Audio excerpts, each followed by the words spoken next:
নমস্কার বন্ধুরা, সুমির হেসেলে আপনাদের সবাইকে স্বাগত। আশা করি সকলেই সুস্থ আছেন, ভালো আছেন। গরমকাল পড়েই গেছে, আর গরমকালে আমরা সবসময় চেষ্টা করি একটু হালকা পাতলা খেতে।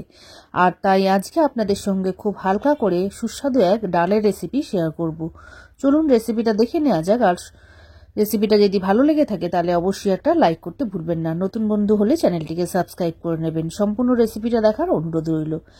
আমি এখানে 100 গ্রাম মুসুর ডাল ভালো করে ধুয়ে নিয়েছি। এবার কড়ার মধ্যে ডালটাকে দিয়ে দিলাম। ডালটা ধোয়ার আগে 3-4 মিনিট ভিজিয়ে রেখেছিলাম। ধুয়ে নেওয়া ডালটার মধ্যে দিয়ে দিলাম 2 কাপের মতন গরম জল।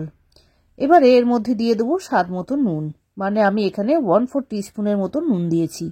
2 কাঁচা লঙ্কা আর 1/4 টিস্পুনের মতন হলুদ।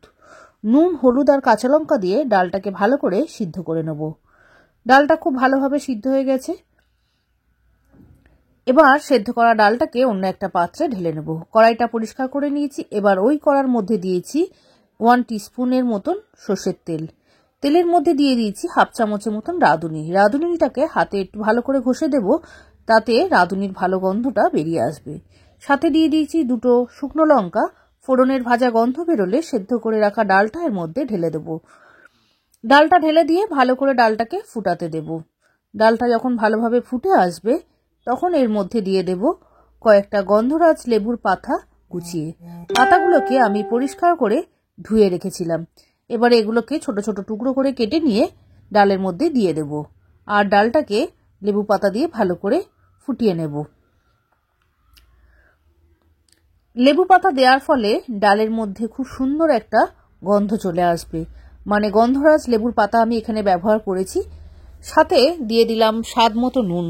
নুনটাকে দেখে নিয়ে আপনারা সেই অনুযায়ী যতটা আর প্রয়োজন নুন দিয়ে দেবেন।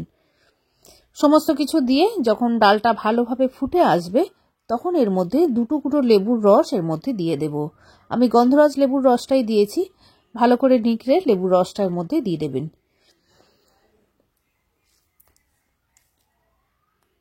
ভালো করে লেবুর রসটা দেওয়ার পরে 2-1 মিনিটের মতন ডালটাকে আরও ফুটিয়ে নেব। ডালটা ভালোভাবে ফুটে ঘন ঘন হয়ে আসলে, মানে আপনারা যে কনসিস্টেন্সিতে খেতে চান সেই অনুযায়ী রাখবেন। একটু ঘন ঘন হয়ে আসলে এবার উপর থেকে 3-4টে লেবু স্লাইস দিয়ে দেবো। এই সময় অবশ্যই গ্যাসটা অফ করে দেবেন। লেবু স্লাইস দিয়ে কখনোই কিন্তু ডালটা ফোটাবেন না, তাহলে সেক্ষেত্রে তেতো হয়ে যাবে। গন্ধরাজ লেবু দিয়ে মুসুর ডাল আমার রেডি। গরম ভাতের সঙ্গে সাথে একটু ঝুরি আলু ভাজা অসাধারণ লাগবে এই গরমের দিনগুলোতে। বাড়িতে অবশ্যই একবার ট্রাই করে দেখবেন। ভালো লাগলে লাইক করতে ভুলবেন না, কমেন্টসের মাধ্যমে জানাবেন। আজকের মতন এতটাই। পরবর্তী আবারও কোনো রান্না নিয়ে দেখা হবে। নমস্কার।